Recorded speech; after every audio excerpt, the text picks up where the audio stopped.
Hola, hola, soy Sabrina Tórtora, bienvenido a Preguntas Incómodas. Si quieres ver más contenido del canal, te invito a suscribirte y a seguirnos por redes. Hoy hablaremos de un tema en el que hemos ahondado a lo largo de los 6 años que llevamos con el canal. Nos hemos dedicado a hablar de las sectas más peligrosas del mundo, pero sentimos que hacía falta entender mejor cuáles están activas en América Latina y en España. Si bien algunas sectas que tienen vida allí vienen del extranjero, como la Iglesia de la Cienciología o la secta Mu, hoy nos centraremos en las que nacieron en España y Latam, o en su defecto, que tienen una importante presencia en esos países. Dejaremos de lado también a los testigos de Jehová y a los mormones, que si bien muchos consideran sectas en toda regla, para otros son verdaderas religiones. Y a la Iglesia Universal del Reino de Dios, mejor conocida como Pare de Sufrir, de la que hablamos en este video de aquí. Las 5 sectas que hemos seleccionado se han valido de las necesidades materiales y espirituales de la gente para montar grupos de control, con los cuales dar rienda suelta a diferentes abusos y a llenarse los bolsillos a su costa. Acompáñame a conocer cuáles son. Iglesia Católica Tradicional de la Ermita. Bienvenido a la Nueva Jerusalén en Michoacán, México, la sede de una secta apocalíptica fundamentalista católica. Un lugar que desde los años 70 siguió los preceptos de un párroco excomulgado de la Iglesia Católica, Papa Nabor, por una supuesta visión divina que tuvo una anciana a la que le habló la mismísima Virgen. Lo que llama la atención de esta comunidad son sus normas, que lo prohíben prácticamente todo. Sus seguidores no pueden estar informados, por lo que no tienen acceso a ningún tipo de tecnología como computadoras, televisión ni radio. Están aislados también del conocimiento científico, pues este es un producto del demonio. No pueden fumar ni tomar alcohol, jugar deportes con pelotas redondas, porque dicen es como patear la tierra. Bueno, siempre puedes patear pelotas cuadradas o de fútbol americano. En fin, está prohibido montar bicicleta y prácticamente divertirse, porque tampoco pueden escuchar música, bailar, y también tienen restricciones sexuales. Todas estas medidas, sumadas a un código de vestimenta matapasiones, servirían para salvarlos del apocalipsis que nunca llega. Y para quienes las han denunciado, se trata de un control extremo sobre sus creyentes. La asistencia a ritos a lo largo del día, así como el sentimiento de miedo y la culpa, serían algunos de los mecanismos de control mental. Y las personas que muestran ser más independientes son demonizadas y hasta expulsadas. Aunque pensándolo bien, en realidad sería algo bueno que te expulsen de un sitio como este. Entrar y salir de la comunidad, adivina, está restringido. Su aislamiento es tal que rechazan la educación pública por oponerse a los programas laicos y hasta destruyeron unos colegios públicos literalmente. Tampoco tienen centros de salud. Se trata en definitiva de un pueblo de más de 2.000 personas que a mí me recordó la película de M. Night Shyamalan, La Aldea. NXIVM. NXIVM se fundó en 1998 como una empresa para la formación profesional, el coaching y la autoayuda, a través de los programas de éxito ejecutivo, mejor conocidos como ESP. Llegaron a más de 16.000 personas según sus propios datos. Bajo la premisa de trabajar para un mundo mejor, NXIVM era una plataforma de reclutamiento para una sociedad secreta llamada DOS, una red de abusos a mujeres y adolescentes. Keith Raniere, su líder, así como sus socios y colaboradores, sometían a docenas de mujeres a abusos físicos, psicológicos.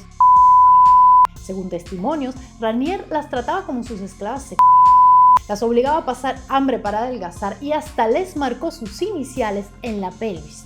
Ellas tenían prohibido mantener relaciones con nadie que no fuera él y permanecían aisladas y alejadas de sus familias. En 2020, HBO sacó la miniserie The Vow, en la que varios exmiembros relataron sus experiencias, por si te interesa profundizar más.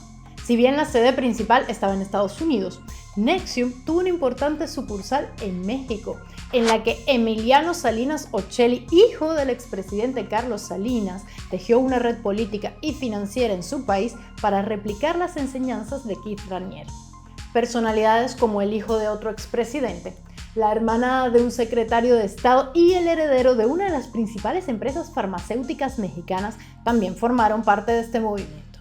Parte de lo más perverso de la presencia de NXIVM en México fueron los Rainbow Cultural Gardens, unos kinders en los que cientos de niños tenían que aprender 7 idiomas diferentes y en los que los padres no podían tener acceso a las instalaciones, ni siquiera podían hablar con las maestras. A la larga, algunos alumnos comenzaron a tener problemas de habla. Tanto Keith Raniere como otras personas clave de esta secta terminaron en prisión a partir de 2019. A pesar de que la organización pareciera desmantelada, expertos en sectas consideran que sus seguidores más fieles continúan con su labor.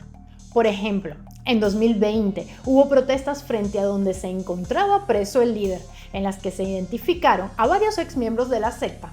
Ahora utilizan el nombre We Are As You y tienen presencia en redes sociales. Se cree que algunos exmiembros siguen en contacto con Raniere e incluso que siguen reclutando adeptos. La Iglesia Palmariana. La Iglesia Cristiana Palmariana de los Carmelitas de la Santa Faz, ubicada en el Palmar de Troya, España, tiene todos los elementos de una secta. Lo delicado de este caso es que desde 1988 es reconocida como una orden religiosa en España. Lo más irónico de todo es que ellos consideran que conforman la verdadera Iglesia Católica, mientras que desde el Vaticano se han alejado de la fe verdadera. Por ello, excomulgaron en su momento a Juan Pablo II, pasaron a adorar al dictador Francisco Franco, al cual canonizaron, y desde su nacimiento han tenido 4 papas totalmente independientes de la Santa Sede. Deben sus inicios a una serie de supuestas apariciones marianas, a partir de las cuales Clemente y Manolo, un contable y un abogado respectivamente, aprovecharon el revuelo para comenzar a canalizar las donaciones de los feligreses. Actualmente llama la atención el nivel de aislamiento al que están sometidos sus creyentes. En primer lugar, porque tienen prohibido usar internet, ver películas o ver noticias. Solo pueden escuchar la radio. Y luego, porque no se pueden comunicar con facilidad con el exterior, en especial exmiembros de la iglesia, sin importar si son familia. Para casos excepcionales deben pedir permiso para llevar a cabo un encuentro puntual con alguien. Tienen un código de vestimenta ultra conservador. En sus normas para vestir del hombre y de la mujer podemos leer que aunque la moda cambie, no es Dios que se tiene que adaptar a la vestimenta del hombre, sino el hombre que con su vestimenta se tiene que adaptar a Dios. ¿Y cómo quiere Dios que te vistas? Depende si eres hombre con pantalones largos, camisa larga y nada de cabello largo, piercings o tatuajes. Si eres mujer, con falda o vestidos largos, por supuesto, que eso de llevar pantalones es cosa de hombres. Vamos, como para que Coco Chanel se revuelque en su tumba al oír esto. Pero lo del vestuario, de todas maneras, no es lo peor. Los que denuncian las condiciones en las que estos seguidores viven hablan de un sistema basado en la explotación laboral, en el lavado de cerebro, la pérdida de la individualidad y una rutina basada en el control y un extenuante maratón de rezos de rodillas que deja a más de uno con importantes dolencias. Entran tanto en la vida privada y familiar de sus feligreses que hasta condenan a quienes no tienen hijos. También se les ha acusado de abuso sexual y de negar ayuda médica a sus miembros. El daño psicológico es tal que Miguel Perlado, experto en materia, asegura que a su salida los jóvenes han quedado deshechos con un problema brutal de identidad, maltrato emocional y miedo inoculado a Satanás. A la Iglesia Palmariana se la ha señalado de lavar dinero y evasión fiscal. Se conoce que reciben dinero de sus creyentes desde Estados Unidos, Suiza, Austria y Alemania, que donan millones cada año. Para 2011 se estimaban que contaban con unas 1,000 personas y para 2016 con unas 5,000, pero no son cifras oficiales. Lo que sí se dice es que la Iglesia Palmariana está actualmente en decadencia, tanto por problemas económicos como por número de miembros. Por ello, ahora cuentan con una página web y tienen perfiles de Twitter, Instagram, Facebook, YouTube y hasta Pinterest a ver si captan gente nueva. Eso sí, tienen muy pocos seguidores, no olvidemos que sus fieles no pueden conectarse a internet. Si quieren saber más sobre la Iglesia Palmariana, Carles Tamayo documentó en su canal de YouTube cómo se infiltró en el Palmar de Troya y lo que allí encontró. Y también les recomiendo el libro de Jorge de Carlini, Milagro, Éxtasis y Sombras en el Palmar de Troya. Gnosis. Se definen a sí mismos como un movimiento que nació en Colombia, pero que se expandió a otros países como Venezuela, Perú y España, entre otros. Sus inicios se remontan a los años 50 con Víctor Manuel Gómez, un curandero y escritor de libros sobre esoterismo, que dijo un buen día que era la encarnación de un ángel caído y pasó a llamarse Samuel Aún Weor. Creen en la evolución humana y en expandir los conocimientos científicos, artísticos, místicos y filosóficos. También en la vida fuera de la Tierra, la astrología, la interpretación de los sueños, el tarot, religiones orientales y cuánta doctrina esotérica ha parido el New Age. Y lo mezclan todo como en una licuadora, prometiendo que el resultado será el autoconocimiento, pues la divinidad estaría dentro de nosotros. Así que si te sientes divino, ya sabes por qué. Particularmente perturbadores son sus preceptos sexuales con nombres tan curiosos como alquimia sexual, castidad científica, magia sexual, según los cuales hay que evitar el orgasmo en las relaciones sexuales, así como la masturbación, por considerarlo un mero acto de placer, pero en el que se derrochan espermatozoides. De saber aprovechar la energía del acto sexual, evitando el orgasmo, eso sí, se usaría para evolucionar en un proceso que comparan a la alquimia. Si no entendiste nada, creo que esa es la idea.